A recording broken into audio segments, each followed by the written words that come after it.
I always wanted to serve on a jury. I'm really super excited to you, so I really appreciate having me. I'm looking forward to it. Creating this whole trial, Daddy. I want to give a big shout out to the 13 Jury Podcast and Brandi.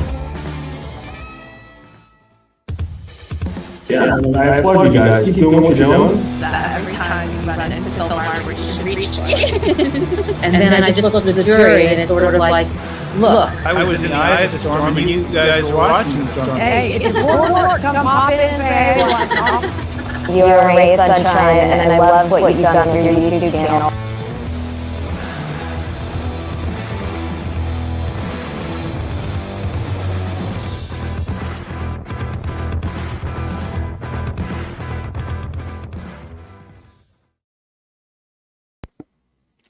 Hello. Hi. Hello, friends.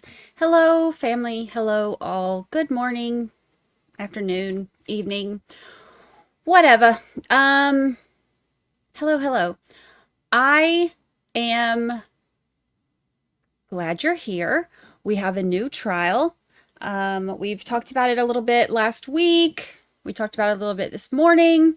So we are going to do a quick introduction to the trial.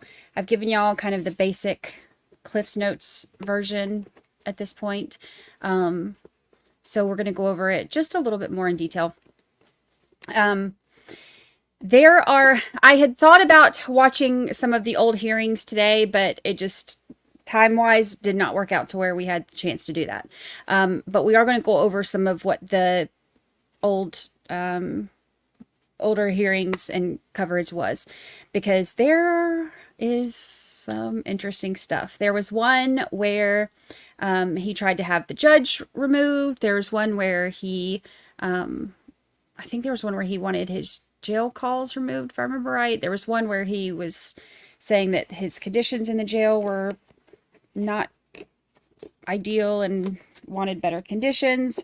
There was a period of time where he was representing himself because he didn't have an attorney. It has been a doozy. So let's get into it. Let's discuss it. Let's talk about it. Oh,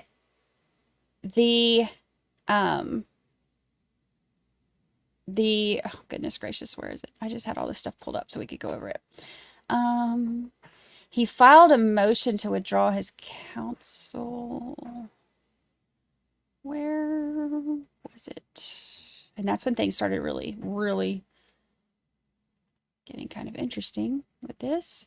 And I don't think he got another attorney until February-ish, March-ish, April-ish, something.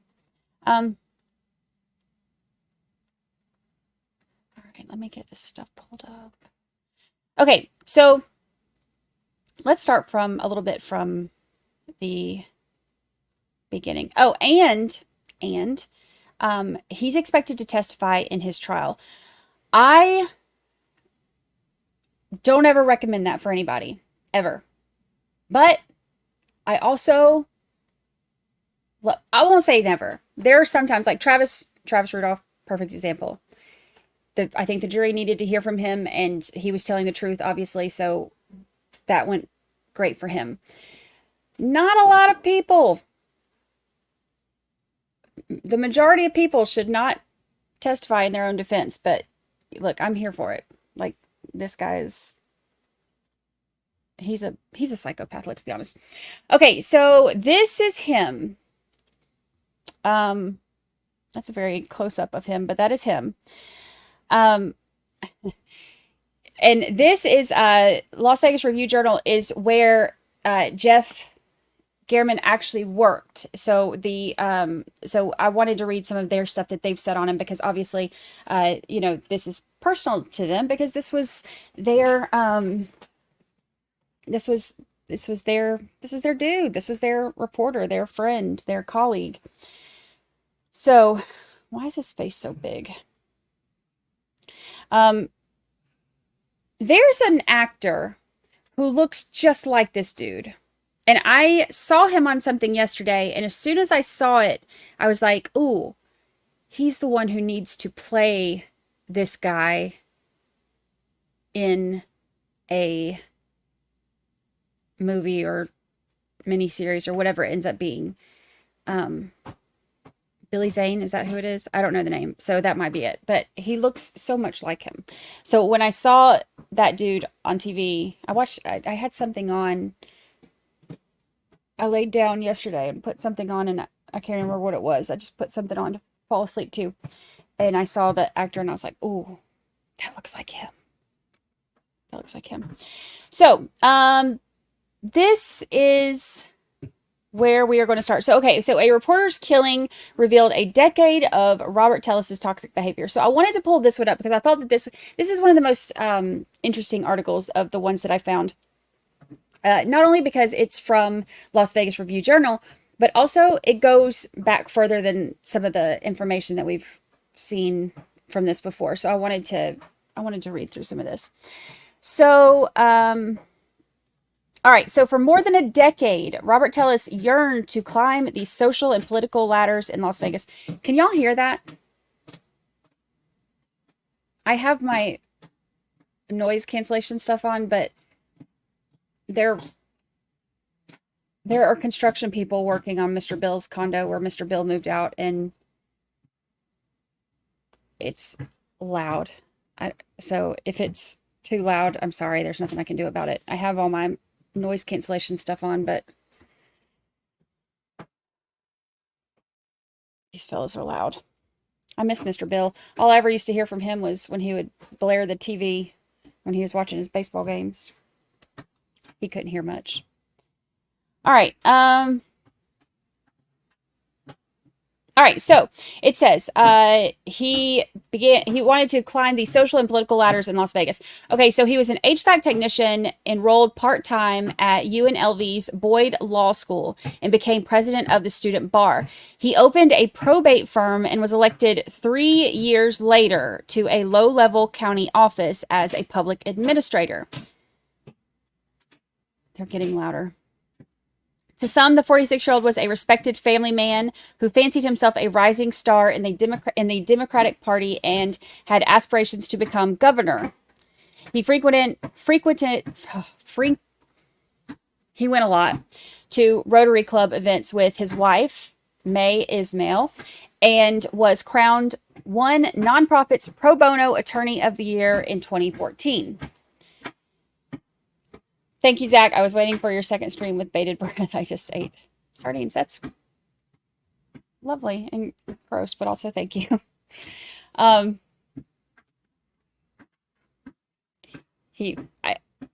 couldn't get the word out. So yeah, he went a lot. We're just going to go with that. Couldn't get the word out. Frequented.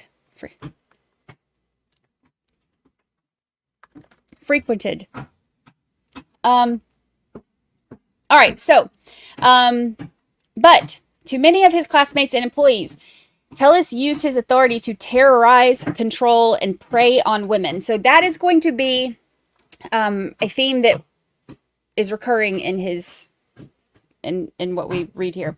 Okay, so okay, so here's accusations. All right, so here's one of them. He groped another student while at UNLV. That's one of the accusations.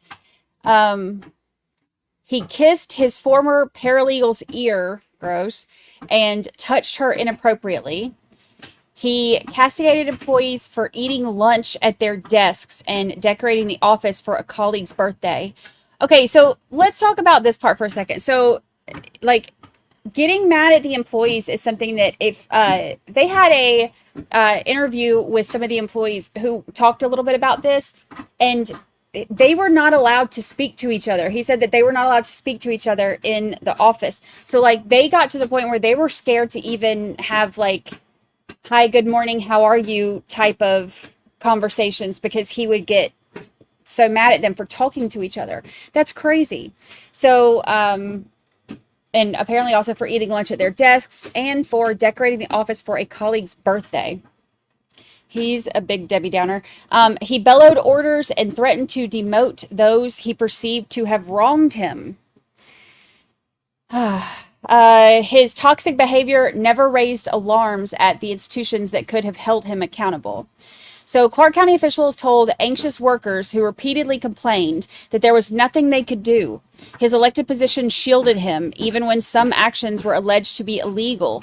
Records show top county managers knew that Tellis was arrested in 2020 and charged with battering his wife while drunk. But his employees say that they were never alerted.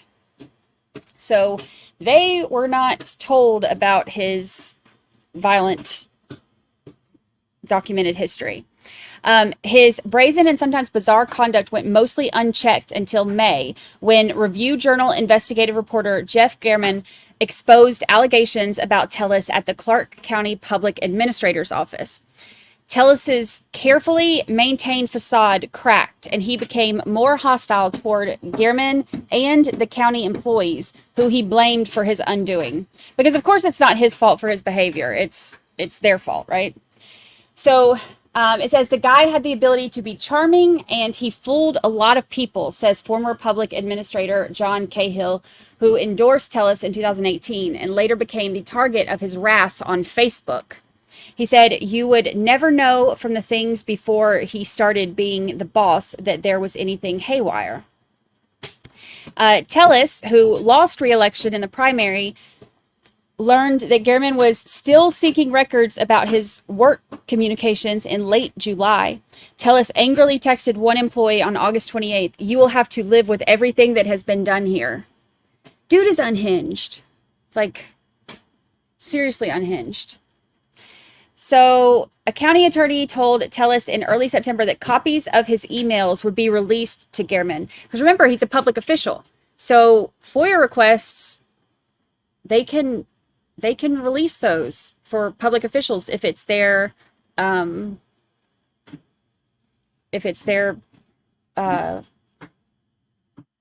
work email.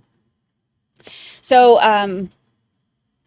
copies of his emails would be released to German, new documents revealed this week. So hours later, the 69-year-old longtime reporter was stabbed to death outside of his home.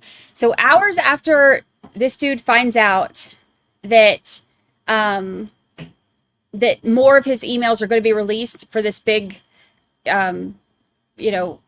expose that German is still doing, like he's still writing on and still reporting on. Hours later is when he is stabbed to death outside of his home. So Tellis was charged with the grisly murder and was stripped of his office in October and denied bail. He declined to comment, and messages to his attorney were not returned. Finally, this guy got caught, says one former employee of his law firm. Whatever they're doing on the wall, they've now moved right in front of me. It is so loud. Goodness gracious. Finally, this guy got caught, says one former employee of his law firm, who provided a 2016 letter that she says her attorney sent Tellis demanding that he cease behavior deemed harassing and of sexual nature. So again, this is a pattern with this dude. This story reveals much of what German had started investigating before his slaying.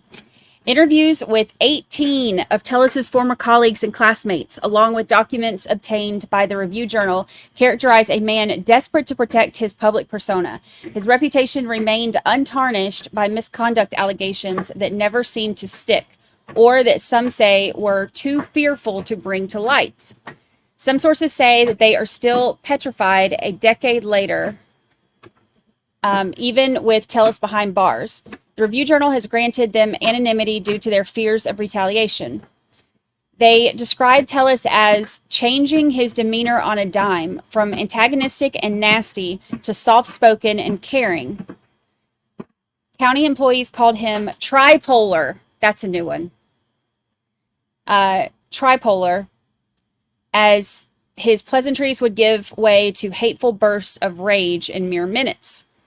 "We were all alone in our personal torture," says one public administrator employee, Jessica Coleman. "We are shattered shells of people now." That's really sad. Think about this. Think about being like having this job that you know, really care about and have put so much into, and then all of a sudden you have this dude who's elected in and comes in and just starts tormenting all of you, and you're not even allowed to talk to each other in the office anymore. He's like, you know, inappropriate and harassing the employees, and everybody's scared of him, and you have to deal with all this stuff all day. That would be miserable. So, UNLV, a welcome back party and claims of sexual harassment and bullying. So, as students at UNLV revved up for their fall 2012 semester, one of the college's law school fraternities hosted its annual welcome back party. Tellis, a then 35-year-old Student Bar Association president and night school student, was in attendance. So he goes to this welcome back party. A father of 3 in his second marriage, he still worked full-time as an air conditioning technician at the College of Southern Nevada. Small in stature, Tellis was known by his classmates as a well-spoken overachiever interested in progressive politics. In a speech to students, he referred to himself as Mr. Clean, a nod to his shiny bald head. He came from a political dynasty in his hometown of El Paso. His great-uncle Raymond was the first Mexican-American mayor of the city and was later tapped by President John F. Kennedy to be the ambassador to Costa Rica. His grandfather served for nearly 20 years as a county commissioner, and his father served on the city council before pleading guilty in 2008 for his part in a conspiracy to bribe local officials for votes. Becoming president of UNLV Student Bar Association was a point of pride for Robert Tellis. The Student Bar Association position is nothing, former classmate Carlos Morales says, but he walked around like he was the governor of the state, expected to be greeted every time he walked into the room. So, so that's actually kind of funny. The Student Bar Association position is, he says, is like a nothing position, but it gave him so much cockiness that he like expected people to like bow down and kiss the ring. Crazy. All right, so the night of the Phi Alpha Data Bash, there were multiple kegs, hard alcohol, a DJ, and a photo booth, according to Morales and one other former student who was at the party. Tellis seemed in a celebratory mood, and as the night wore on, he became noticeably drunk and slurred his words. He says that several people saw what happened next. Tellis put his hand on the inner thigh of a first-year law student. Morales says, I grabbed him, took him into a corner, and berated him. Morales is a burly man, roughly 120 pounds heavier than Tellis.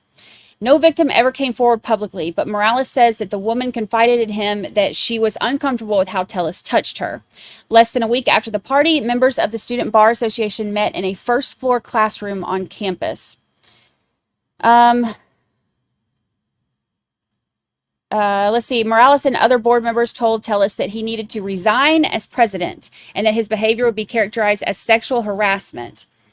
Tellis claimed that he was too drunk to remember much of the night's events.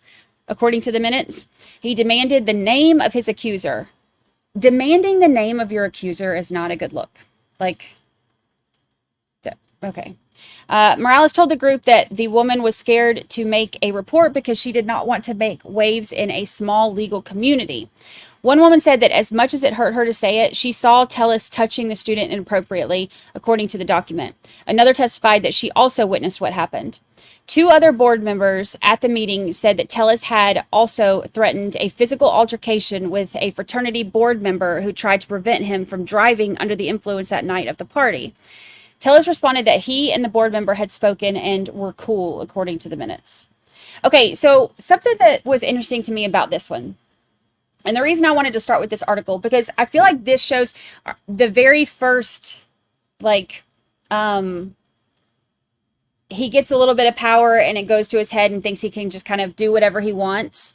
You know, it's kind of like setting up that sense of who he is and that kind of pattern, because like the guy said, like, this is just a very, you know, minuscule type position that he was voted in for, but he automatically let that go to, according to, what all of these people are saying, let that go to his head and thinks that he's,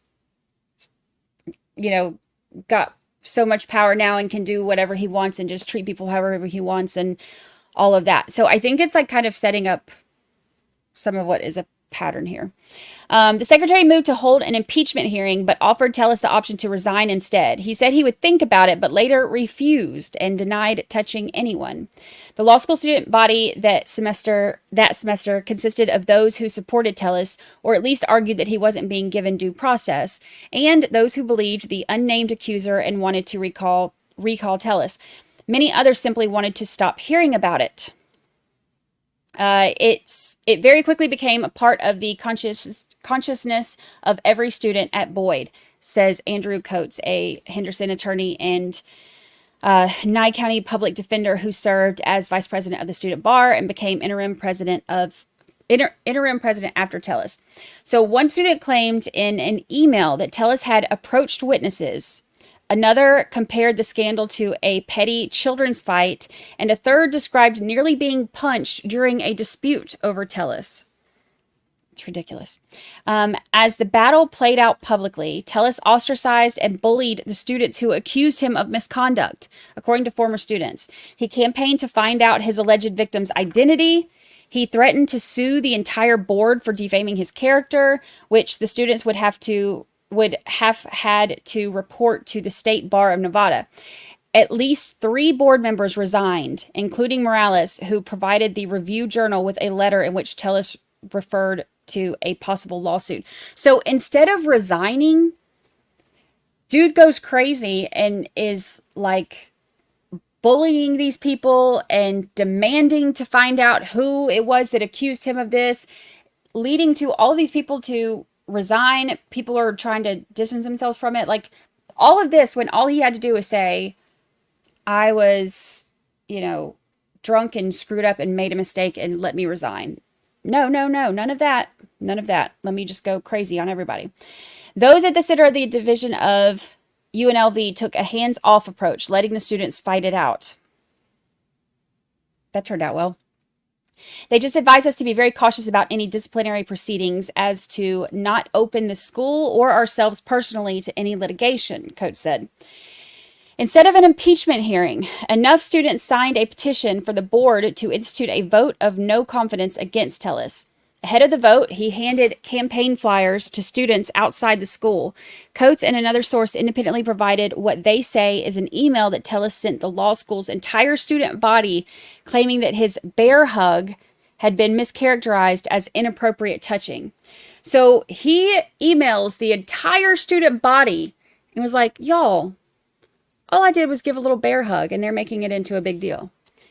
Tellis was ousted after an online vote that October. Coates gave the Review Journal what he says was another email in which Tellis recounted his discontent with the process to his peers. The things that many of you heard were absolutely false and were fabricated in an effort to play some political game, Tellis wrote. There was absolutely no regard to the impact that this would all have on me and our community. Morales provided a letter that he says came from Boyd's office of Student Conduct Director Philip Burns. The March 2013 letter indicates the office exonerated Tellis after an investigation that produced no credible evidence of sexual harassment. I urge each individual involved to cease the unnecessary, negative, and harmful rumor and accusations that continue, the letter reads.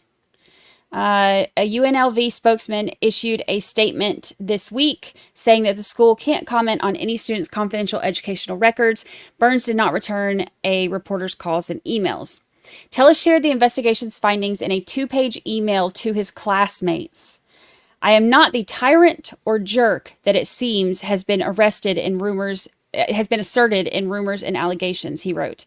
Under Nevada law, student discipline records are subject to scrutiny by the state bar. It's unclear if bar officials have reviewed Tellis's records because such matters are closely guarded. He graduated in the spring of 2014 and became a licensed attorney the next January.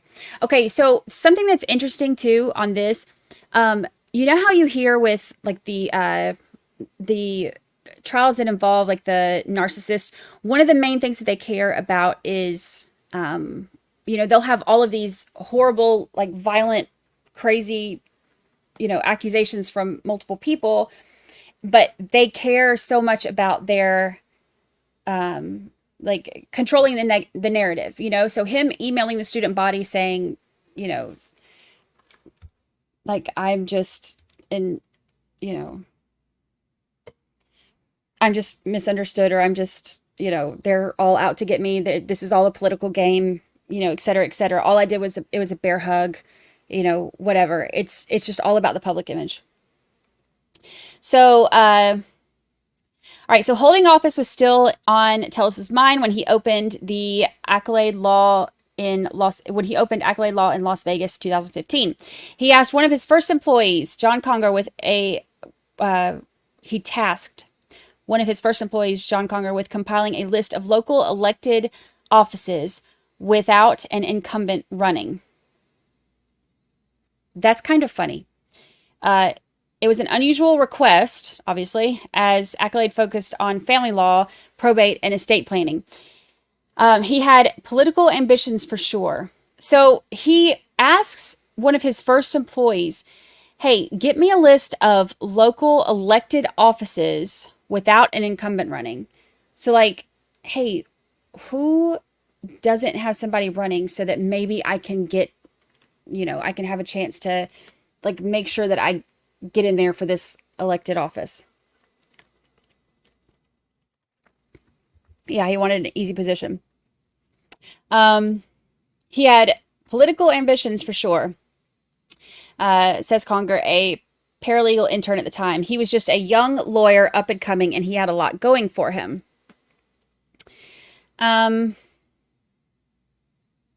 He's a little bit of a... Okay, let's continue.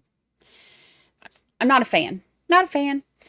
Laura, thank you for super chat. Read the civil suit against him, please. We will get to... Yes, we will try to get to everything. All right, the two men were the same age, and Conger appreciated when his well-dressed boss took him out to lunch and gave him advice. He never saw him get upset. It's possible that because I am not a woman, I saw a different side of him. Now, remember, that's something that I said, too, was going to be a recurring theme. It's like the way that he is towards women and his patterns with that as well. The two women who worked at Accolade said that they did. The firm shared a small, nondescript office suite on Sahara Avenue with local homeowners association. The women, an assistant and a paralegal, worked there for less than a year. The Review Journal granted them anonymity due to fears that sharing their experiences would affect their careers and families. So they said their former boss's controlling nature came out in little ways, like when he stood over their cubicles and demanded that they not eat lunch at their desks, despite the office not having a break room. So the office doesn't have a break room, but he doesn't want them eating at the desk. The assistant says that she quit the day that Tellus ran his hand down her back when they were alone together in the office. Ugh, I just froze, she says. The former paralegal, who started in July of 2015, says that Tellus's sexual advances were constant. Within weeks of joining the firm, she says, he called her into his office and bluntly asked, would you like to have a relationship with me? Now, he's married. The woman, 7 years Tellus's senior and in a relationship, rebuffed his advances and reminded him that he was married, a fact that he often just brushed off, she says, saying that he had her permission. He had his wife's permission. Almost daily, she recounts, she endured unwelcome touching. Tellus would come up behind her and smack her butt, smooch her ear, or slide his hand down her thigh. Ew! Ew. One day, he speculated that she had ADHD. He said he did too and demanded that she take a bottle of vitamins to help her focus, she claims. He later claimed that she was making mistakes that would jeopardize the firm and criticized her for not seeking treatment for the condition, which she says she has never been diagnosed with. If she wasn't so beautiful, he would have fired her already, she says he wrote in a message to her. Gross. I was under a lot of stress because if you're making out with my ear and grabbing my ass at work, I'm kind of not focused, she says. She's got a point. The woman showed the Review Journal what she says were messages Tellus sent her on Skype, the communications application that he used to talk with employees. One message said, "You know how I feel about you. I really don't want you to feel like your job is contingent upon having the relationship that we have outside of work." She says that 1 December 2015 morning around 2:30 a.m., her phone lit up with a message from Tellis that he was headed to her house. She locked the doors in fright. He never arrived. That's gross. That's gross. And wildly inappropriate. The last time that Tellis touched her, she says he was bending over to give her a hug when she slapped him, turning his head crimson. He paused and his eyes twitched in shock. It was then clear to him that she wasn't interested. If that's what it takes for it to be clear to you, bro. He docked her pay and became upset when she canceled a work-related trip that he said would help their relationship. She feigned sickness, and instead of returning to work, she hired an attorney who she says sent Tellis a cease and desist letter in March of 2016 for his behavior. She provided a copy of the letter to the Review Journal. One Accolade client, Brandi Hall, says that Tellis also acted inappropriately toward her. The two met in 2017 while she was the funeral director at La Paloma Funeral Services. She often referred families to his practice. Before long, Tellis started inviting Hall to lunch. He sent her gifts, including a Christmas tree and a $500 gift basket for her birthday. When Hall was going through her divorce, Tellis offered to represent her for free. Low on money and fighting for the custody of her two children, she agreed. She claims that Tellis made unwanted passes at her. Once, she says, he grabbed her waist and tried to kiss her, which she blocked with a hand to his chest. He grosses me out. He grosses me out. She says that he sent her a picture of his goods and a video of him doing stuff with it in a bathroom where she saw the reflection of his children's toothbrushes in the dirty mirror. He was already a candidate for public office. Ugh. I was a single mother and easy prey, she says of Tellis. He had authority, he had money, and a charming smile. Hall says that Tellis was more focused on flirting than representing her in the courtroom. During a custody hearing in January of 2019, she tells he didn't object to her husband's request for joint custody of their children. A judge granted it. Distraught to the point of nausea, Hall fled to the courthouse bathroom. Carrie, the attorney that she hired after Tellis, left the case to go to the county, says Hall told him about the graphic messages when he took her case. None of the women reported the allegations of sexual harassment to the state bar. He would have destroyed me career-wise, says the former paralegal. In early 2019, Tellis assumed office as the public administrator. So this is a part of what is hard for a lot of women or victims of this kind of stuff to come forward, because her saying, he would have destroyed me career-wise, that becomes a way that they can hold this over people that they, do this to, that they abuse, because they're scared to come forward because of the repercussions that it could have against them. So then in early 2019, Tellis assumed office as public administrator. So, when it came to his career, Tellis answered to nobody. The new boss took control of the obscure county office sternly and swiftly. According to some of his employees, he was in charge of handling the estate's Las Vegas unclaimed dead, but professed his ambition for something greater, maybe Clark County Commissioner or Nevada Governor. So he takes like this little bitty obscure office position and thinks he's going to be governor. Most members of Tellis' small team welcomed their new boss with open arms. His experience in probate law was reassuring, and he had been endorsed by Cahill, their former boss. Many had voted for him, but his attitude quickly soured. Within weeks, he slammed both hands on a desk, said he was ripping off the bandage, and stripped supervisory duties from his office's top deputy, Rita Reed.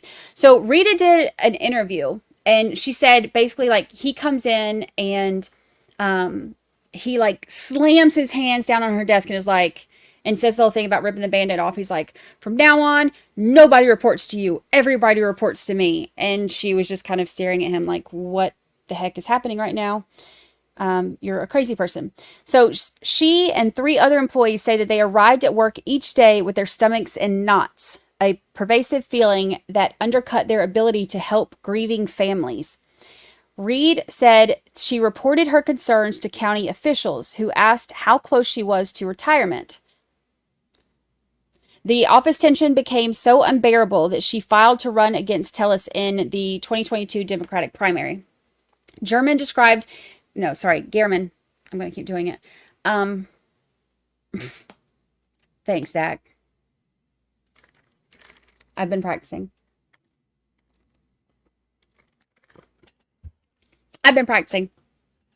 Gehrman described the turmoil in his first story in May. 6 employees told him that Tellis fueled the hostile environment and divided the office. 3 other workers remained loyal to Tellis. Estate coordinator Alicia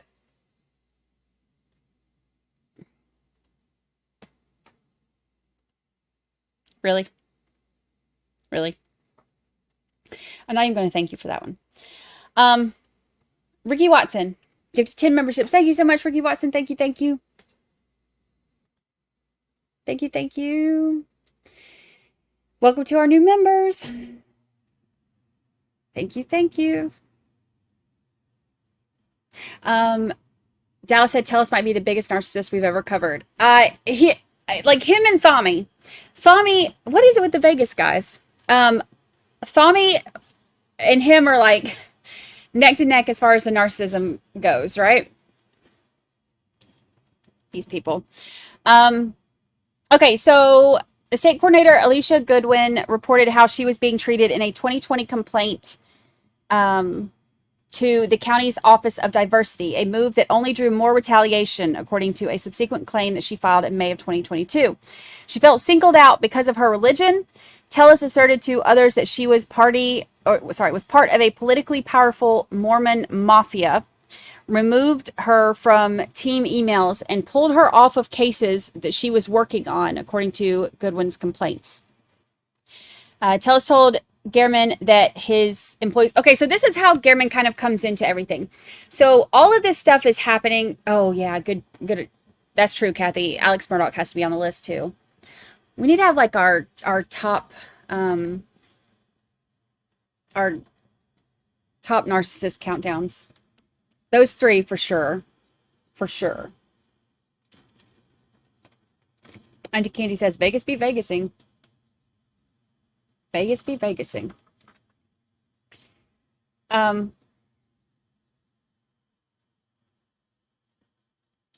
Wade Wilson. Yeah, I guess a lot of them, I guess we have a lot of narcissists that we cover, but I mean, Thami is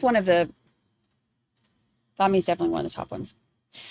All right, so let's see. Tellis told Gehrman that his employees' claims were false and unsubstantiated. He also questioned the timing of the accusations as he was seeking a second term in office, and Reed was running against him. So this is kind of how Gehrman starts getting involved in all of this. They go to him, he starts reporting on this, as a way to try to expose the corruption that's going on in this office.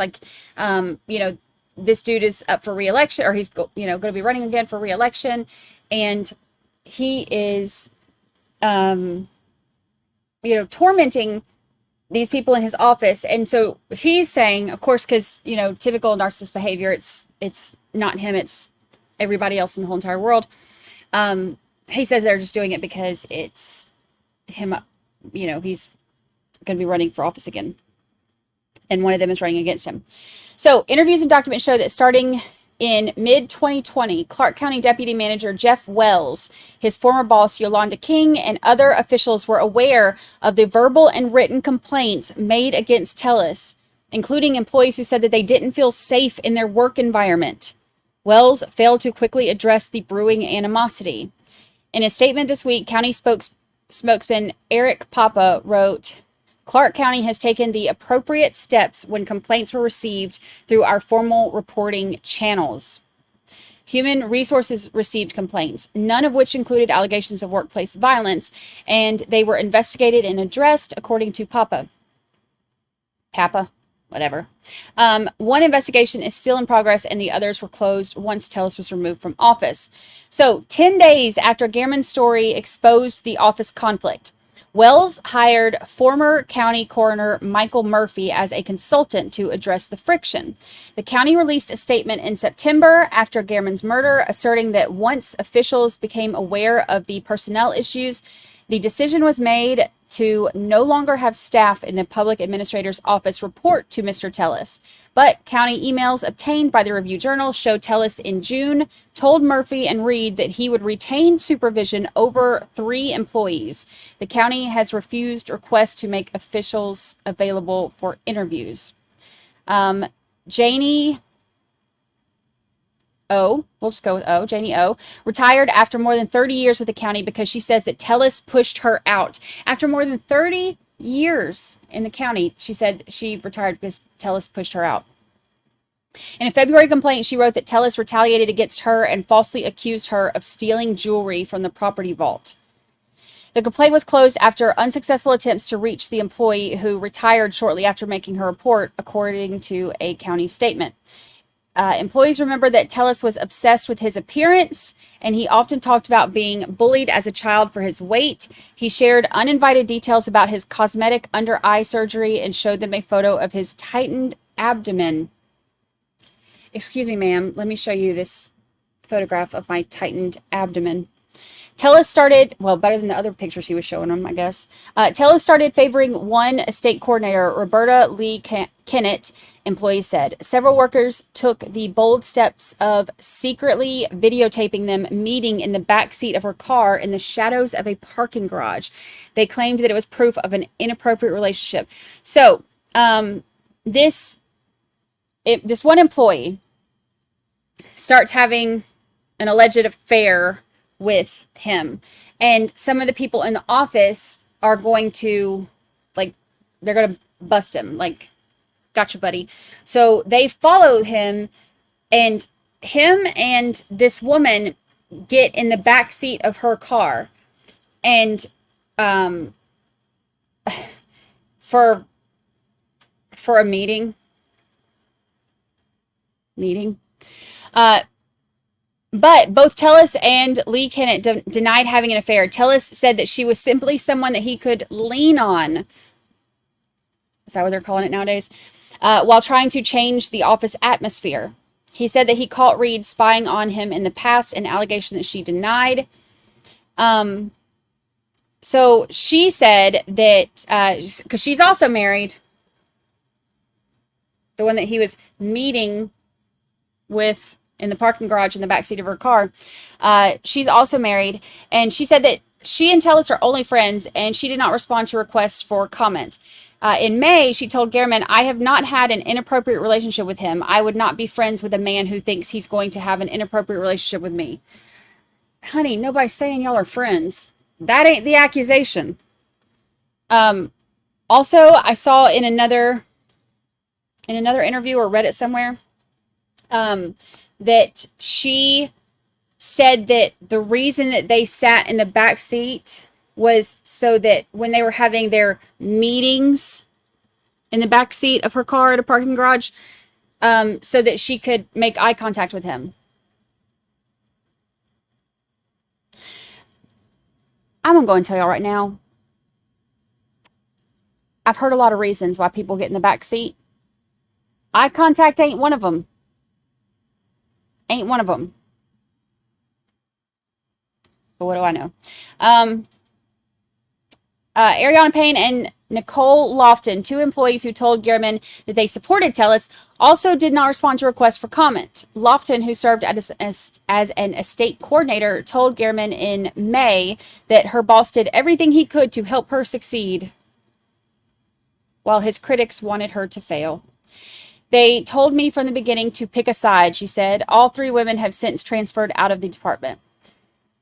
So, as an elected official, Tellis broke state laws so that he could close cases faster, Goodwin wrote in private papers that she later showed to the Review Journal. She documented that he kept cremated remains in his office and once shipped an urn to the wrong family. When confronted about questionable decisions, Tellis was often unbothered, she wrote. If I get sued, I'll represent myself, he allegedly said. Robert, happy 7-month anniversary, memberversary. Happy 7-month. Happy. Tellis and the county were sued in 2019 after Tellis rescinded a job offer to incoming employee Brandi Carmen because of her grand jury service, a violation of federal law, according to court records. Carmen said that she tried to work things out with Tellis before she filed her lawsuit. She already worked for the county and was paid for the Tuesday that she served. Tellis emailed her that she had 5 days to get out of the jury obligation, which she claimed was legally impossible, according to court records. Tears welled in her eyes as he delivered the ultimatum. She had already given notice to her boss in her current position and celebrated with her family and friends. She stood to earn considerably more money as an estate coordinator. Please, she told Tellis over the phone. She wanted this job. She needed it. He growled, "Don't you cry to me. I don't know who you think you are, and I don't know who you think I am, but I'm not here to give you sympathy."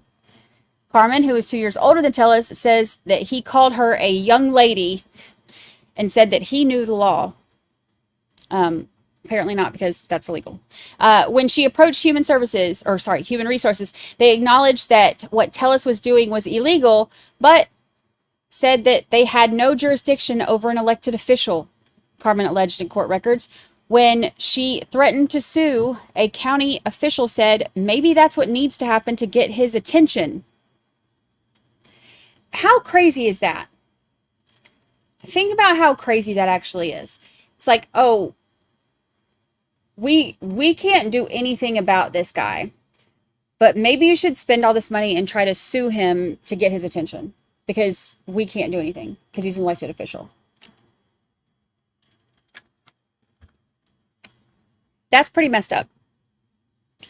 County officials offered her the position in exchange for dropping the lawsuit, which Carmen rejected because she feared that Tellis would fire her anyway. The county and Tellis denied violating the law in court and settled the case last year for $35,000. My employer was supposed to protect me from this, says Carmen, who no longer works for the county. They failed to do that. So they says that he had an answer to every allegation against him. About the affair, he said they only hugged each other. About the county turmoil, it was caused by a handful of old-timers who were basically trying to railroad him. About Gehrman's first article, it was so ugly that you almost had to believe it was true. I can understand why you might have, with the writer's skill at pushing buttons. When Tellis was arrested in March 2020 on charges of battery against his wife and resisting the police. He told them, you guys just want to take me down because I am a public official. Seriously? The case was later dismissed and Tellis was able to avoid reporting the case to the state bar because of the nature of his plea deal.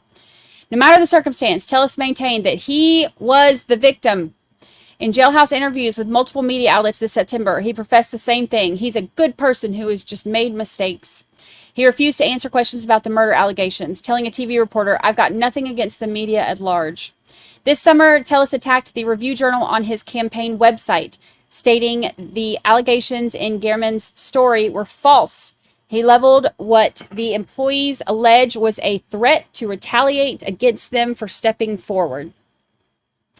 The night Gehrman's first story published, Tellis wrote Wells and the county's Human Resources Department a scathing 2-page email. He claimed that he was being constantly surveilled by disgruntled employees because he had cut into their pocketbooks and made them work. Such a victim. This has been devastating for my team to hear that these people who are torturing us day in and day out are now claiming to be victims. he wrote. So those people are torturing him day in and day out. Shocking arrest. Some say they never saw this coming. So, since his murder arrest, a judge has removed Tellis as a public administrator, and Reed prevailed in the general election. The state bar suspended his law license while it investigates whether he misappropriated client funds. And Las Vegas police are looking into allegations that Tellis orchestrated a house flipping scheme to personally profit from the property sales while he was in office. Those who knew Tellis in other aspects of his life say that they never saw this coming. His ex-wife, Tanya Burton, said that she was astonished by the accusations. She says Tellis is a good father and that they split up because he wanted to be the front and center superstar, while she considered herself a stagehand. Wanting to be the front and center superstar kind of goes along with what everybody else has said about him too. We had a lot of good times. We were happy. He made me laugh most of the time, she says. This is very uncharacteristic of the Robert Tellis that I know. May Ismail, his wife since 2010, did not respond to a request. This is her. Did not respond to a request for comment. She has appeared to support her husband in court, where his attorney claimed during a recent bail hearing that Ismail has expressed nothing but unconditional support for the accused killer. Tellis, in a blue jumpsuit, kept his head down and his eyes closed. He appeared to cry, his shackled wrists firmly placed on his chest. He was denied bail. Trial was set for April. Of course, that got moved. So he always wanted to be a leader. He had a way of gaining people's trust, sowing division, then condemning and intimidating those who opposed him, according to many who knew him. After Gehrman's articles published, he lashed out on Twitter, tagging the reporter in a June 25th post. This was June 25th, and it was September. It was like Labor Day weekend when he allegedly killed him. One that some former employees say illustrated who he was and who he became. Typical bully. Can't take a pound of criticism after slinging 100 pounds of BS, he wrote. Up to article number 4 now. You'd think he'd have better things to do. Those words better reflected their author than their target, employees say. Okay, that's another thing. One of the things that is like the most common for like the textbook narcissist stuff is the projection, the admission by projection. When they're accusing people of something, it's usually what they're doing. So that's interesting. He says those words better reflected their author than their target. More people reached out to Gehrman about how Tellis had upended their lives. One former UNLV student said that she was struck by the newspaper's investigation, and she experienced the same behavior a decade ago when Tellis was president of the student bar. The pattern is the same. Review Journal staff writers. This is who contributed to it. So, I think that that's pretty interesting because, we got like 4 minutes till it starts. Let me get it pulled up. Because a lot of that stuff that they were,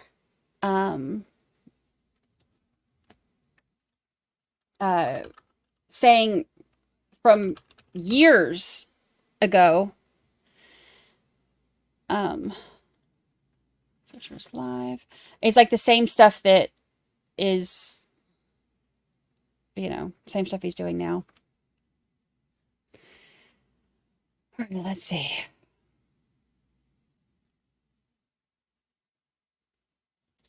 Let's see.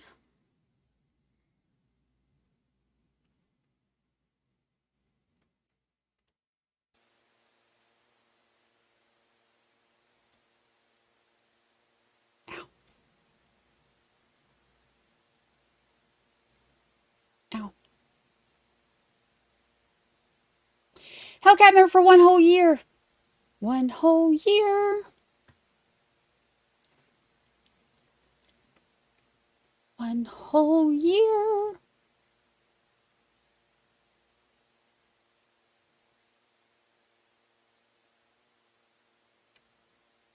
Actually, let me get a different feed, so I don't have to deal with.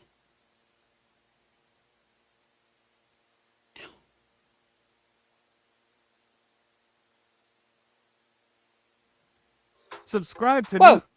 Shh. Too loud. Too loud.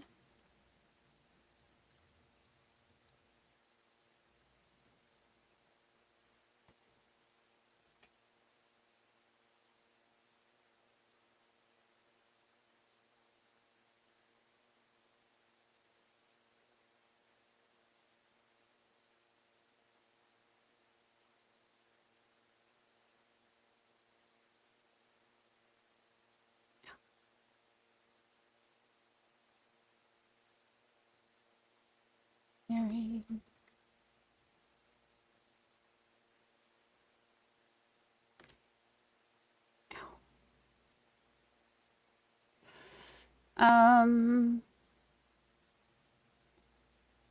Oops.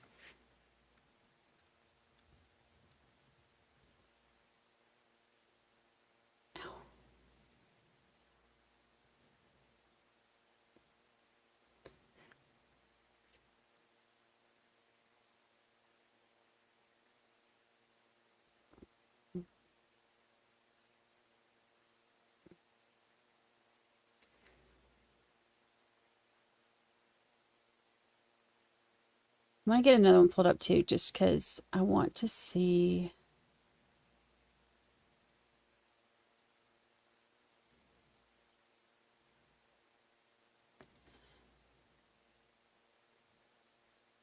Ow.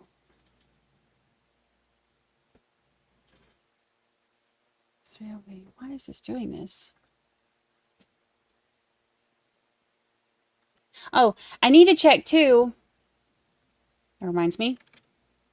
I need to check to see about the verdict watch for our other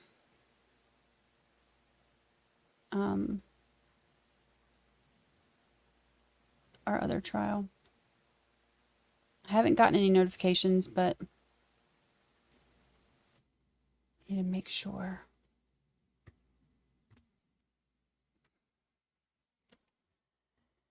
Make sure.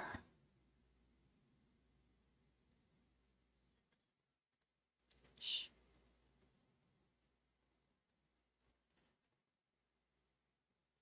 Too loud.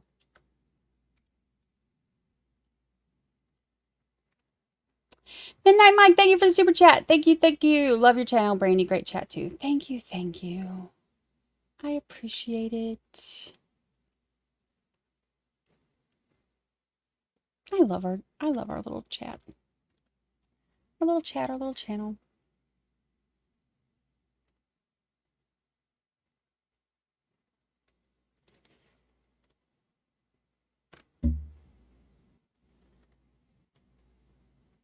TNV, why?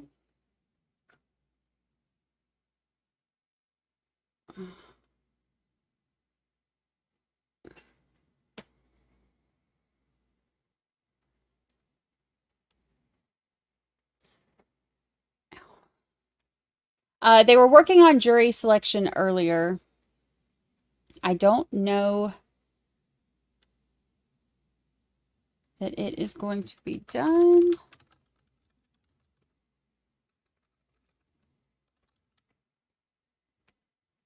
But they're thinking that it may start tomorrow.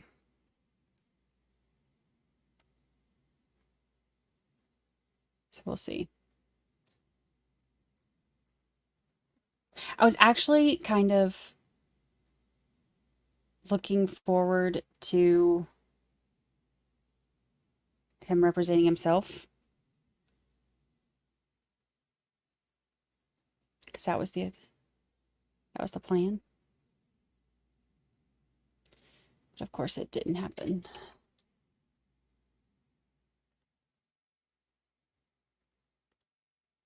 Why am I having trouble with this?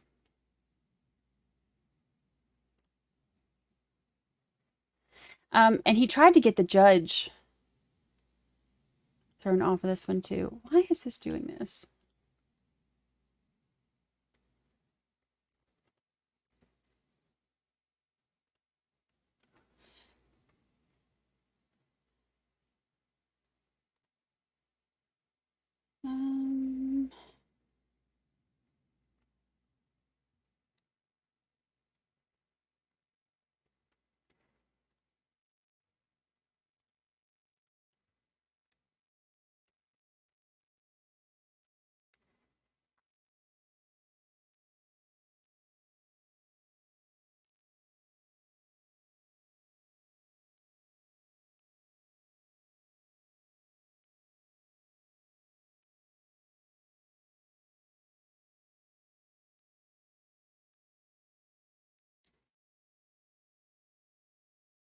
Oh boy, that's not.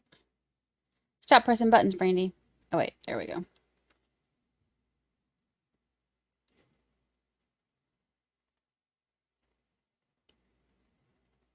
See if that works.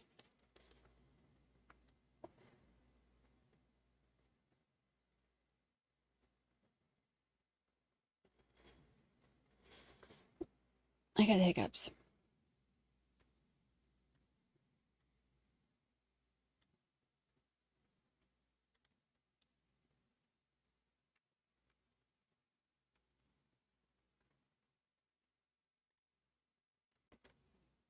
TNP.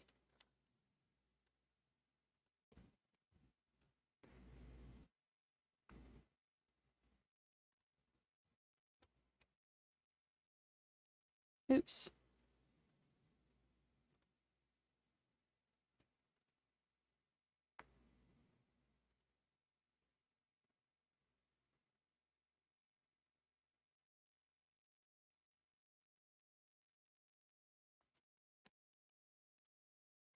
Sorry, I'm getting stuff done over here. Talk amongst yourselves. Talk amongst yourselves. I'm having like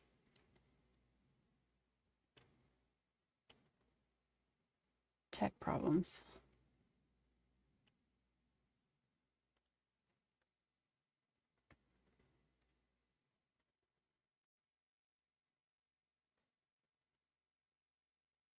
This is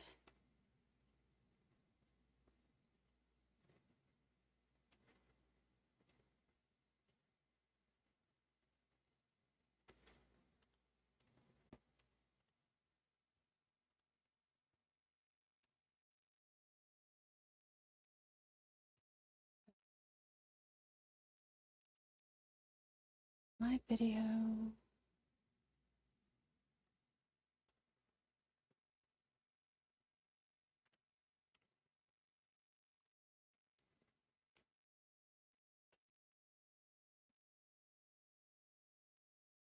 All right, that should work.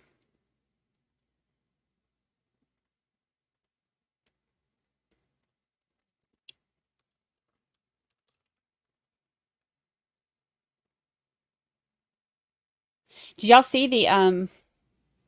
the picture of him where he's like smiling? It looks kind of creepy, to be honest.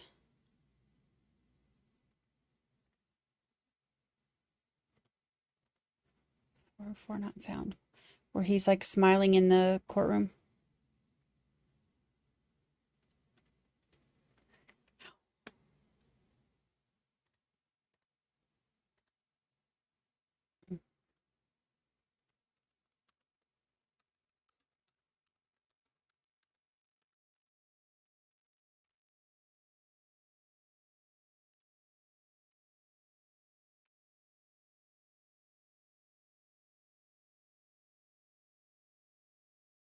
Let's see.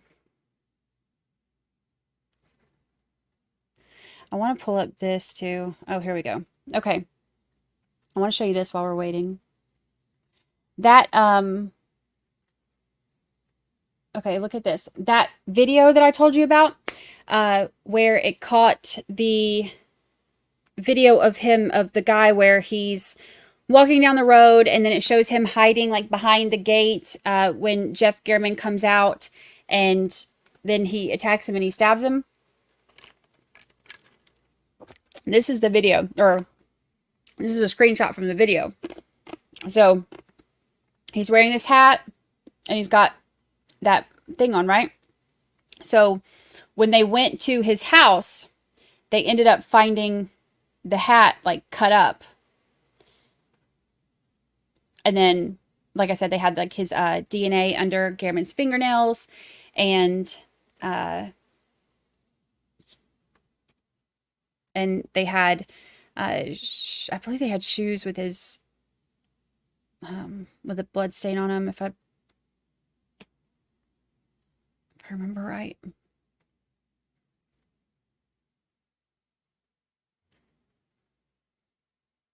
Crazy, right? But he's just being set up. That's all.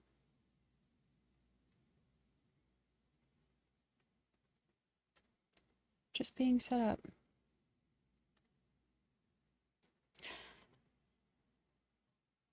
Honorable Michelle Love presiding. Come to order and be seated, please.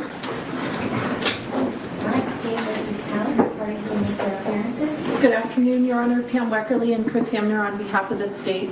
Good afternoon, Harlow Draskovich and Michael Horvath on behalf of Mr. Tellis, who is present. We all ready to go? We are ready to proceed. Okay, everybody got their information this morning? Yes, Your Honor. In light of us receiving that from the RJ this morning, and we are kind of at a continued calendar call, the state Y'all recognize her? asked the court to obtain waivers from the defendant that he is waiving any further search of Garman's computer, which he received today.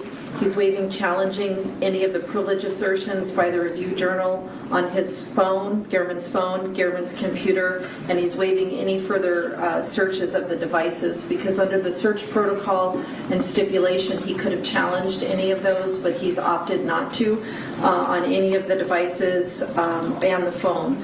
And presumably this is perhaps against the advice of counsel. I don't think he's made an explicit waiver of any of those privilege assertions. So RJ turned over documents? It did. But then there was still information that they were claiming privilege. That's correct, on the computer as well as his phone. And under as the court knows, under the agreement, we could have challenged those, either side could have challenged those, and it would be subject to like a procedure outlined in the agreement. And my understanding is that the defense is opting not to challenge any of those privilege assertions. Well, we have to be ready for trial when the court sets trial, so we're ready. Welcome, Becca. Yeah, we have some information on both of those devices, but the state's belief is that if there was other potential, well, I guess if there's potentially exculpatory material on any of those devices, Mr. Tellis is opting not to challenge any of the privilege assertions. We have no idea what's in those, and he's opting not to do that on the phone and the computer. How much information was turned over? On the... I'm just wondering, was it a lot? I think Mr. Chavez is standing up, so he could probably give us kind of a gigabyte term. Yeah, good afternoon, Your Honor. David Chavez on behalf of the Review Journal. So yeah, we dropped off a copy of the hard drive to both parties this morning. The hard drives contain a ton of information. I don't know the precise megabytes, but after cutting out all of the privileged material over which we're not waiving privilege, I think we have about like a little bit, like perhaps a third of the laptop still, and much of that information pertains directly to this case. And we contend that information is still privileged, but we have chosen to waive those privileges to further the parties' dispute.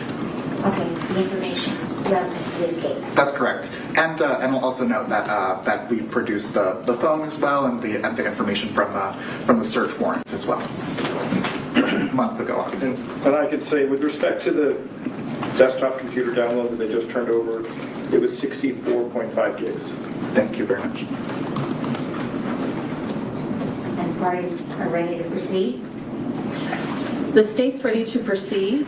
I would like the court to inquire of Mr. Tellis if he waives further access. We're happy to be excused if you want to have a discussion with him and his counsel about that waiver. Both of these two prosecuted Tommy. I think that probably would be appropriate, Your Honor. And you think the state needs to, it sounds like that's the state? I think that would be appropriate as well. Obviously, there should be some questions. And the state, I think their questions are appropriate. So I think you should canvass my client in reference to those. Okay, so it appears that he is waiving those? He is, yes. All right, so the state will excuse themselves. Judge?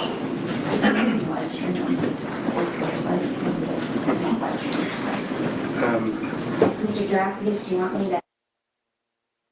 I would prefer, yes. I don't know, you can put it on hold and then. There we go. Okay, all right. So, Mr. Rasmus, do you just want to indicate for the court exactly what your client is waiving? Yes, Your Honor, I guess we'll start with their list, the last matter, and move towards the beginning.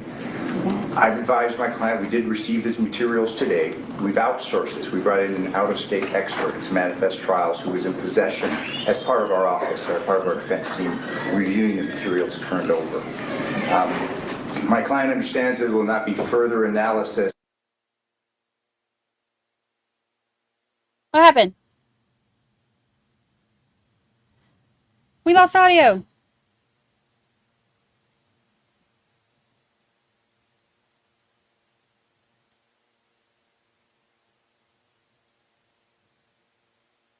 What the heck? Hold on. Make another feed.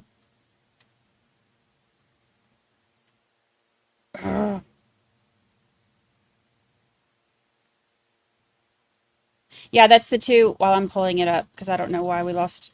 Pull up another feed. Those are the two prosecutors for Thami.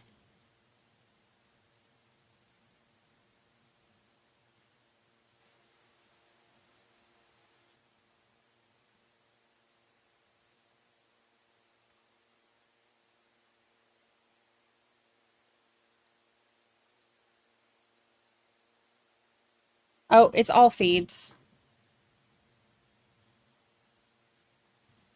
Dang.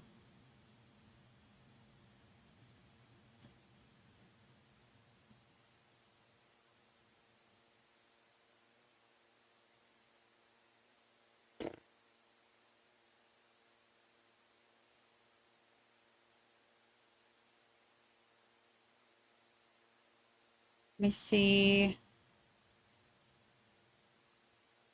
Oh, that's annoying.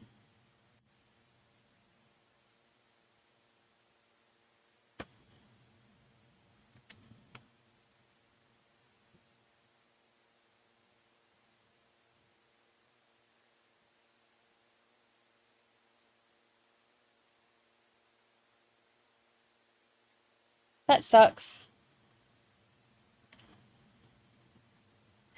Thami is Thomas Randolph. All right. Thank you, Your Honor. Yes, ma'am. Where's that, our first 65 panel? They're being brought up from the 12th floor and lined up. Make sure.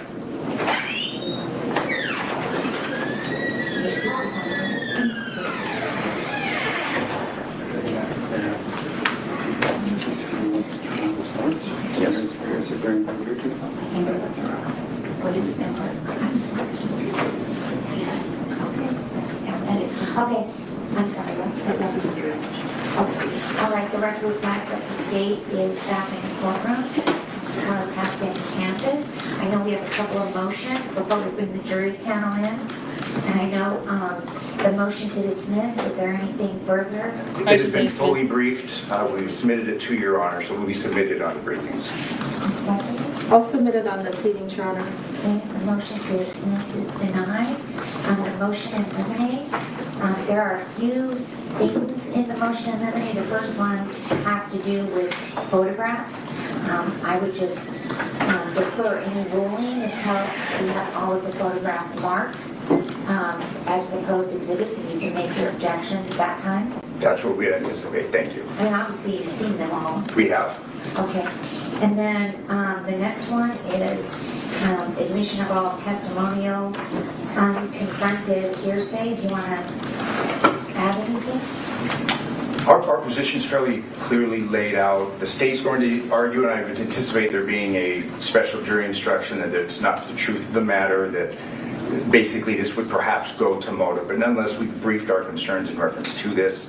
Obviously, these articles contain hearsay information that is testimonial in nature, and based upon those bases, we're objecting to their admission.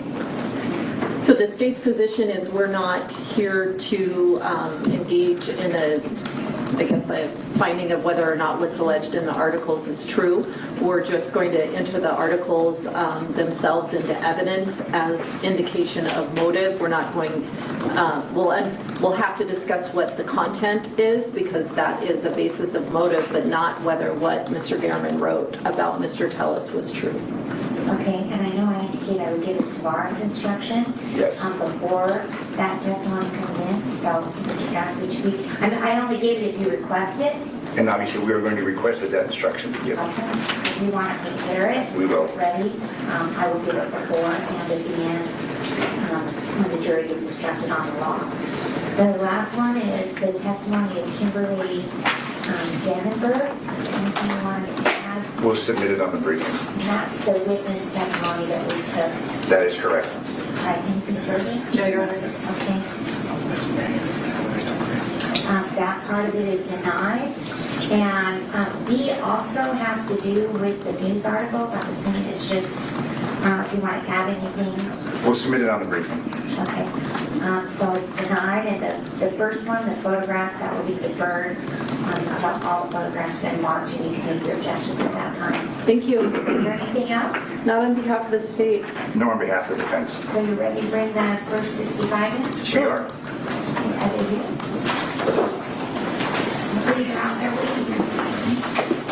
We just have to rearrange.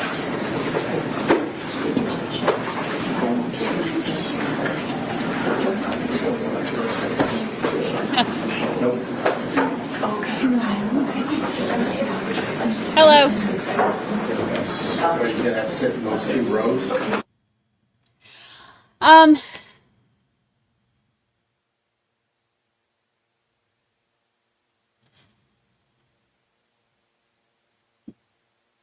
They cut audio again, of course.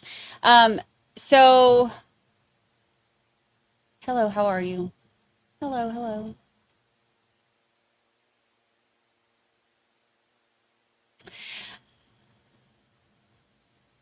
She said bring in the first 65. So I'm assuming that they are now going to be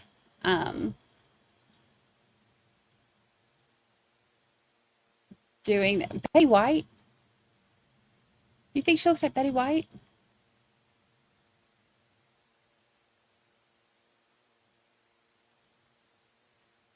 Is that what she said?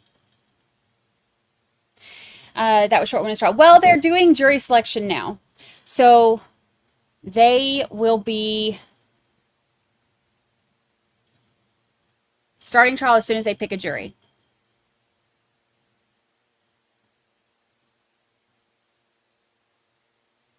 I love me some Betty White. Love me some Betty White.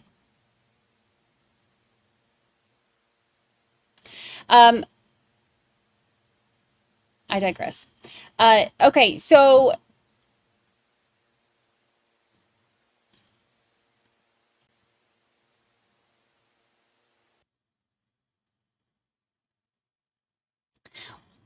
if they're going to be doing the jury stuff, oh, let me look. Let me check on our other case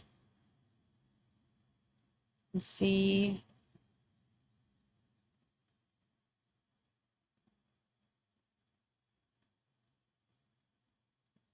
if there's any update. I don't think there is. I've been trying to follow it.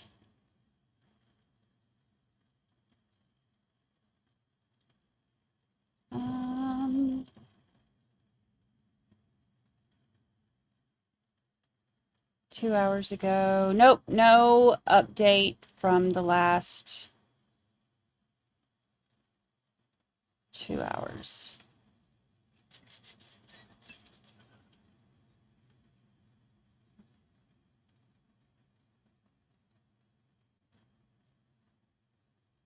They began deliberations just after 12:30, so that's been almost 3 hours.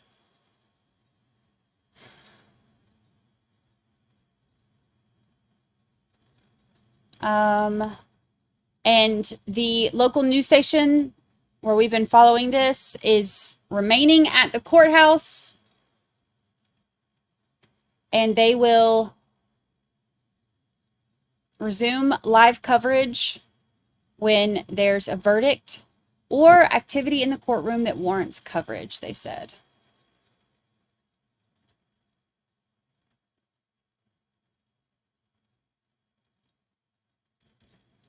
But there's been no update. So they're going on.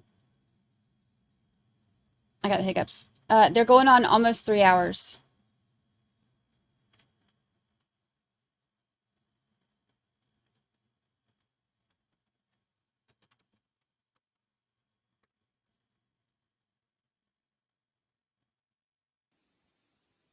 Oops, that's not what I wanted to watch.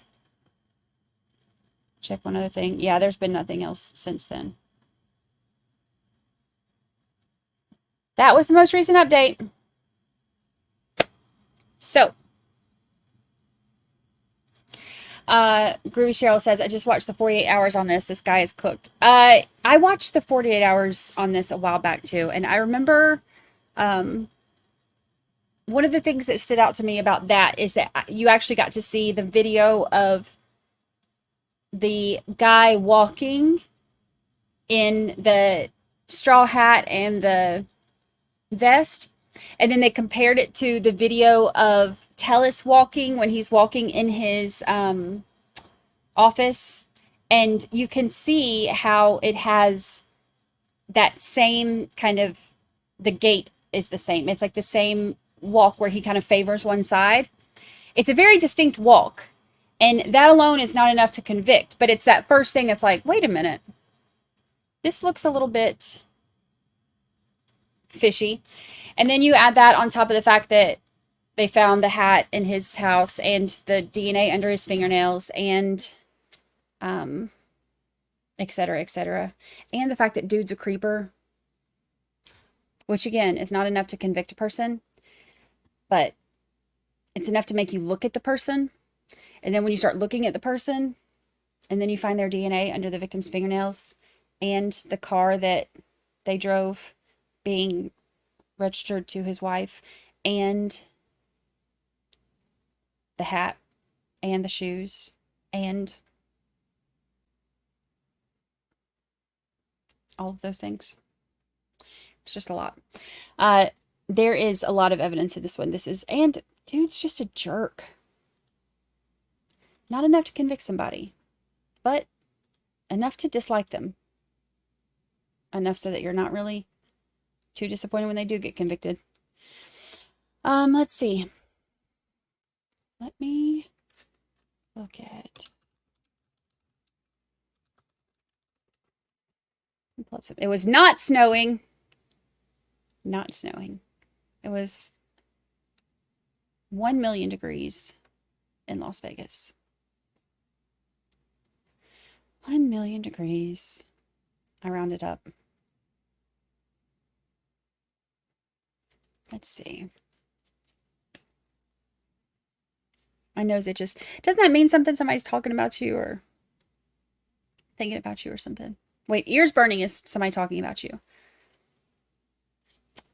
What is your nose itching? All right, let's see.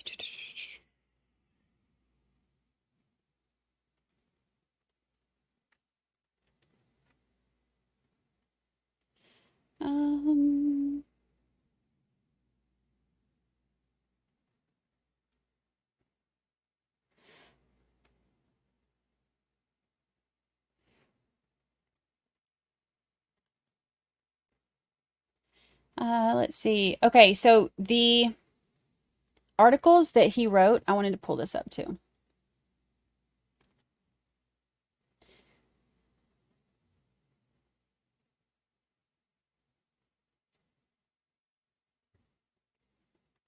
All right. The articles that he wrote are still available on Las Vegas Review-Journal, which is who he wrote for. But this is County Office in Turmoil with Secret Video and Claims of Bullying and Hostility. So this is written by the victim, Jeff Gehrman. So And a lot of it, I won't bother reading the whole thing because we've already read it, but here, I'll give you the, oops.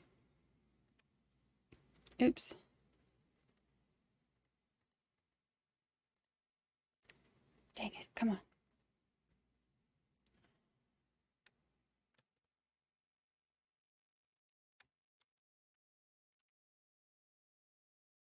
There's a link to it if you want to read it later. But it goes over a lot of the stuff that we already said, talking about the different employees that were interviewed by them, alleging the hostile work environment. And it said it was fueled by the elected administrator of the office, Robert Tellis, carrying on an inappropriate relationship with a staffer that has harmed the office's ability to deal with the public in overseeing the estates of those who have died. Now remember, she says that they were just having a meeting in the backseat of her car so that they could make eye contact. I have no doubt that it was in the backseat so that they could make contact, but if it was eye contact, that part I doubt. But what do I know? So, oh,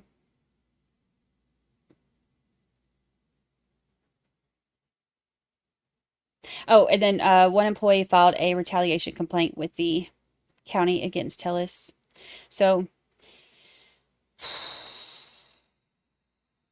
a lot of this stuff is in the stuff that we just read, but just if you want to read his actual stuff. Yeah, not buying that story. Steamy windows. It was just a meeting. They wanted to make eye contact. Sure, Jan. Sure. So when that one gets started, oh, you know what I need to do? I need to turn on notifications for this fella. Or Tau.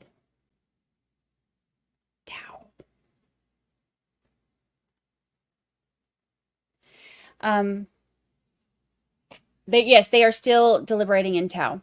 So when they go live for that, or when we get an update that there's a verdict for that, I will go live again, and we will hopefully be able to see the verdict. They're doing the jury selection for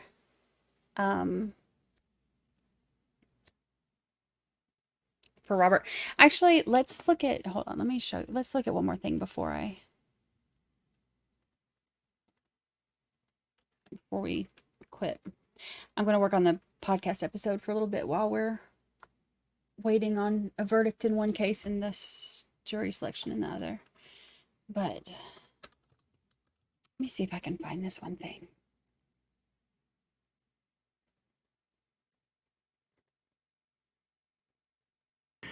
You know,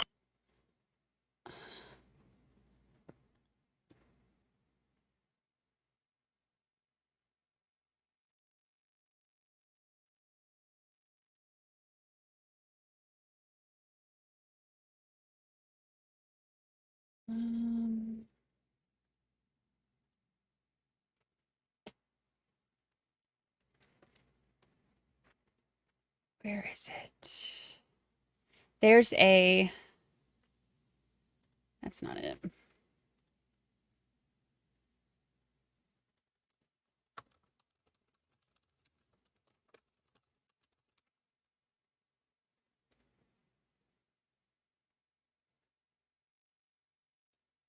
That's not it.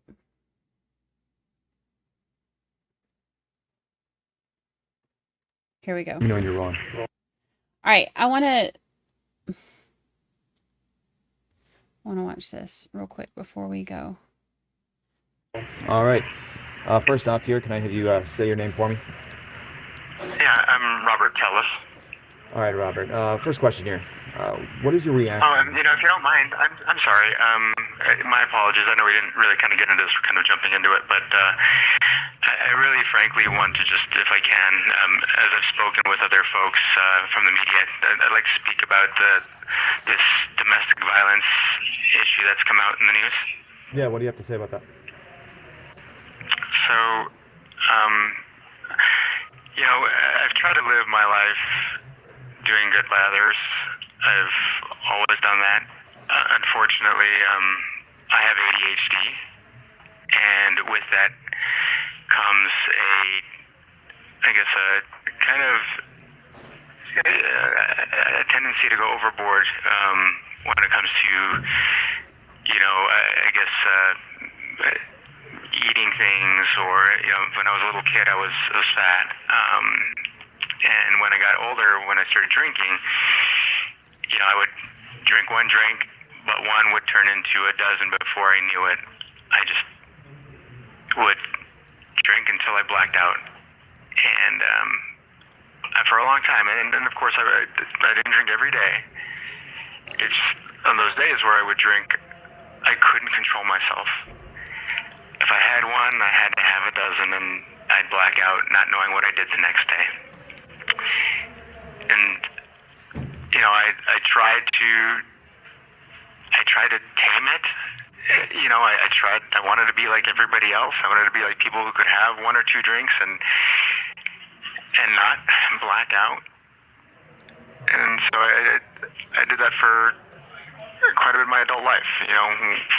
Like I said, whenever I'd go out to functions or whatever, I would, unfortunately, by the time I got home, I'd be blacked out. And regretfully, when I had a couple of years ago,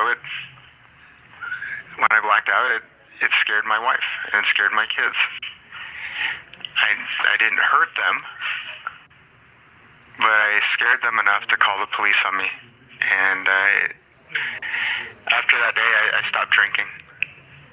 I said, I'm not perfect, and I just wanted to try to, I just want to try to do my best and be the best person I can be. And so I just wanted to explain what occurred with that domestic violence charge. Yeah, that night in 2020. Since then, how was your relationship with your wife since that point? It's good. It's good. We're talking every day. I've frankly, we actually had plans for the whole family to go to Life is Beautiful this weekend. We had the tickets for the 5 of us. We have a great relationship. She forgave me for that, and things were going well. Well, we're still close, me and my wife and I. So what do you have to say for the charge you're facing now? And unfortunately, I can't comment on it, obviously, given that it's ongoing, and I hope you understand. Are you able to talk about you and your wife now? You guys work together? Again, we have a wonderful relationship. Obviously, things are a little difficult here with respect to working together per se, but we love each other very much. Well, how would you describe your relationship with Gehrman? I didn't have a relationship with Mr. Gehrman per se, so. Did you ever try to work with him on any stories in the past? No, sir. I guess DNA evidence and certain evidence found at your home, links you to this. What do you have to say about that? Yeah, unfortunately, I can't comment on the case. I'm sorry. Have you talked with your wife since you've been arrested? Yes, I have. And what are you able to say what you've told her? Again, obviously, I love her, and just talking about family. What would you say to those past allegations of a hostile work environment and sexual misconduct in the workplace? I've laid all that out on the website. It's false. And, the work that we did in that office was very important, very good.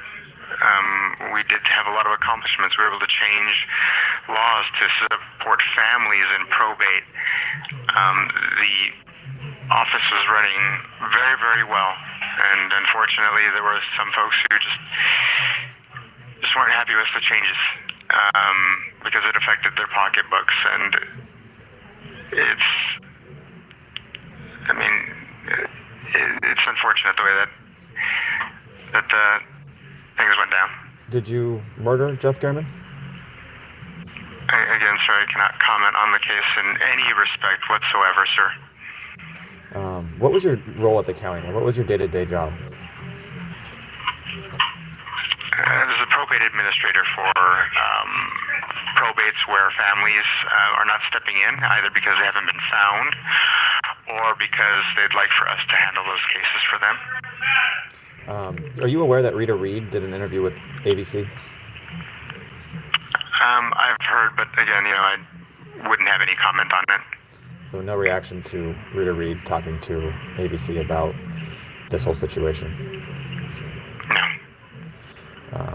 Is there anything you want people to know about you? It's just really, again, that I am someone who is human. I've all my life tried to do great work for people. I used to volunteer, donate, and just generally try to help anybody who needed my help. And so that's who I am. If anyone wants to believe otherwise, that's their choice, but I'm just somebody who's trying to do his best to be a good person. What is your reaction to this whole thing? I mean, you being arrested, these allegations you're now facing. What is your reaction to this and German's murder, and just in general? Again, I really can't comment on it. I'm sorry. Can you talk about if you plan to plead guilty or not guilty? No, I'm sorry. Do you have any message today for your family? They know that I love them very much, and my friends as well. That's pretty much what the message is. That I do love them so very much. What was your initial reaction to hearing about Jeff German being murdered? Again, I unfortunately can't comment on it. You can't mention anything about German whatsoever? Right. Have you worked with him at all in the past? And on any stories in general? No. With those previous stories that he had published, obviously you read them and you tweeted about them and everything. And you obviously had a reaction from them, thinking he was going through your trash at some point. What do you say about all of that? Again, my apologies, but I really can't comment on it. So that 2020 domestic violence, we just saw the body camera footage yesterday, and it appeared that you were arguing with police and intoxicated, and you did face a resisting arrest. What is your reaction knowing that body cam footage is now out there and people are seeing the actions that happened in it? Again, I frankly hadn't seen it.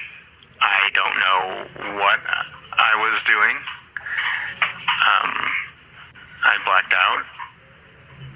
So I was not in control. I don't know medically, scientifically what exactly was in control, but I was not conscious. And I think people who have drinking problems understand what I'm talking about. I don't know that someone like yourself has ever experienced it, but frankly, honestly, the first that I heard about my actions with the police was here today. Was an earlier news station, so I had no idea the extent of what had happened, and again, that is obviously one of the reasons that I quit drinking. Yeah, talk about that. You said you quit drinking. Have you not drank since then, or do you drink a little bit, or what's that? What's your relationship like with alcohol? I don't have one. My wife and I had a flute of champagne for our anniversary, but I don't drink anymore. again, the costs were just, and the risks were too high. Do you know what happens with your position now at the county? I do not. Have you been in talks with the county at all about what's next? I have not. So at the county, is someone else overseeing your job, or do you know anything about that, or has that kind of been pushed to the side? The work is ongoing. Absolutely. Are you able to do any of the work from there, or is it all no longer working on it?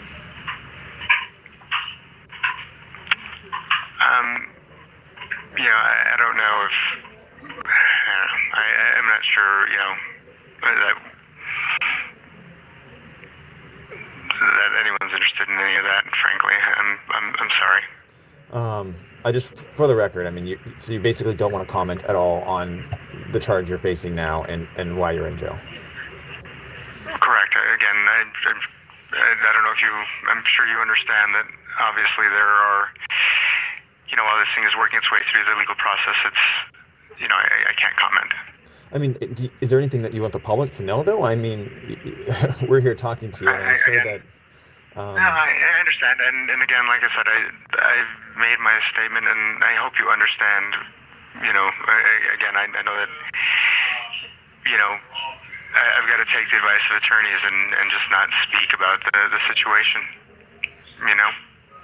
Yeah. All right. So, what is your moving forward? Can you talk about your plans in court Tuesday? No, I cannot. I'm sorry. Is there anything you want anybody to know about where you might have been when this happened, Brandi? Again, I can't comment. I'm sorry. Do you? I don't know if you can comment on this, but do you think that the motives? Can you see why these motives kind of put you in this position? The police kind of say about these articles and such. Yeah, no, same again. I'm sorry, I can't comment. Anything else you want anybody to know about you and the situation or anything? No, sir, thank you. I appreciate your time. I appreciate your patience. All right, this is the last chance to say anything with us. No, I understand. I, again, just wanted folks to know that, again, I'm just a guy who's trying to do his best. Oh, shut up. You are not. You can't answer whether or not you had murdered Jeff Garner. I, again, cannot comment on the case. I'm sorry, sir. All right, thank you. Thank you, sir. I appreciate it. Bye-bye. He's just a guy who's trying to do his best. He just tries to do his best. That's all.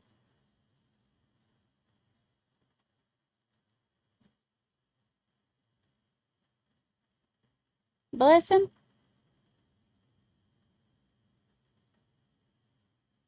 He's just doing his best. Not a fan. Not a fan. Oh, actually.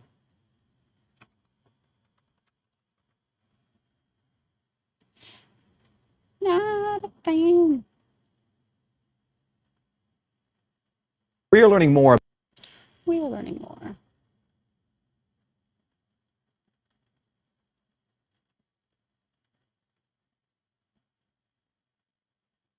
I haven't heard anybody. The Clark County Public Administrator is behind bars facing a murder. Hold on, I want to get to it. This 911 call is from the 2020 domestic violence arrest of Robert. Murder charge for the fatal stabbing of Las Vegas.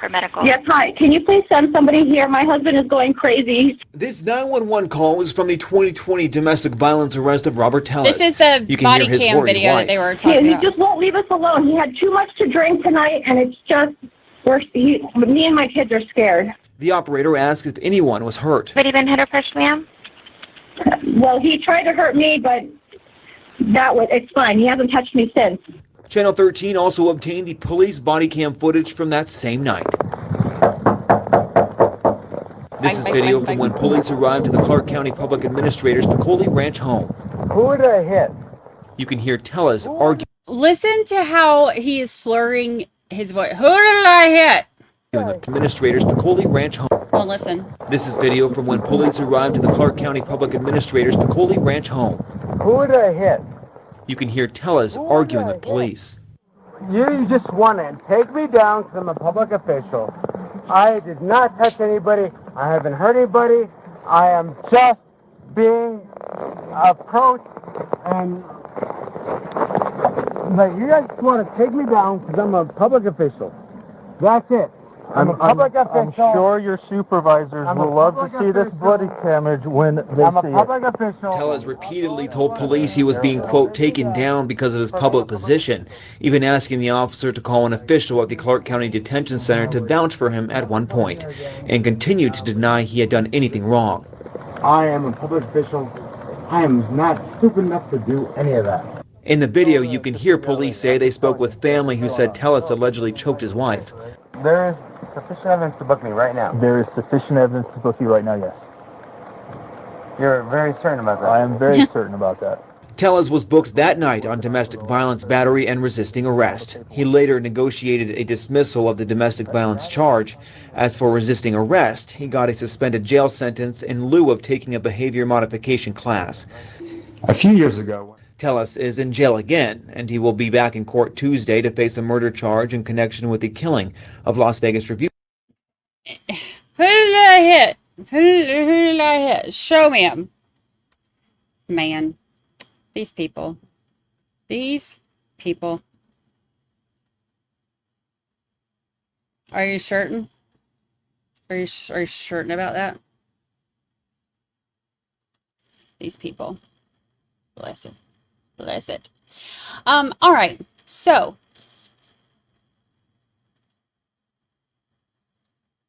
are you certain?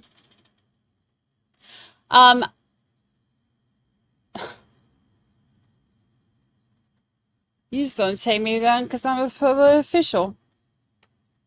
That's all. You just want to take me down. So, while we have... He could still be a cop in Massachusetts. Not that drunk. Fit right in. All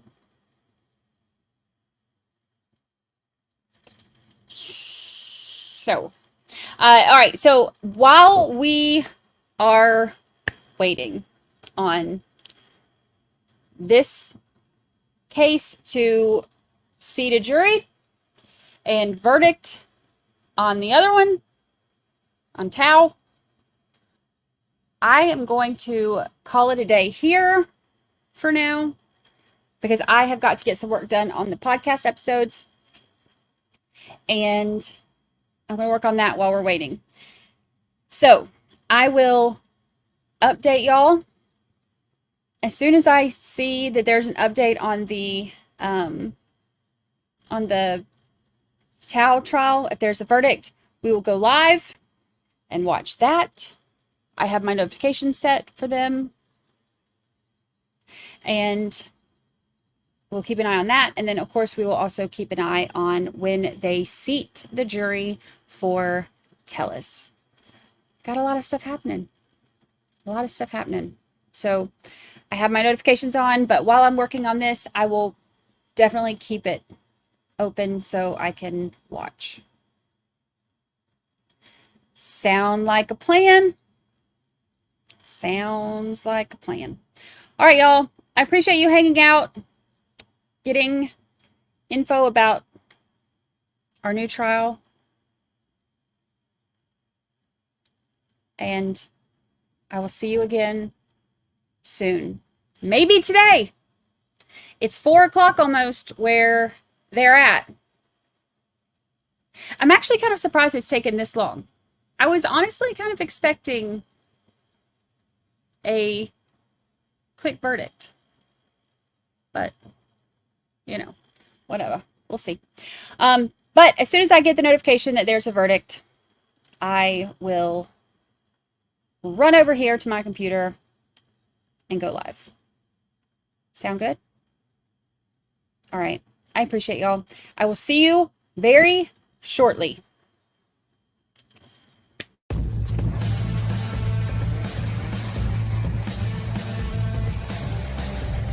I gotta go. Yeah, I can't stick around here forever.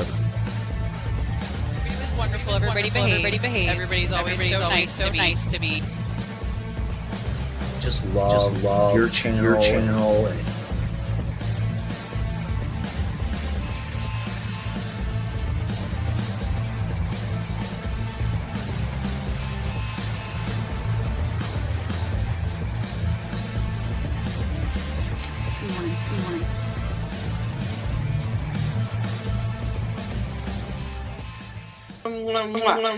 Goodbye. Goodbye. How the heck do I get out of here?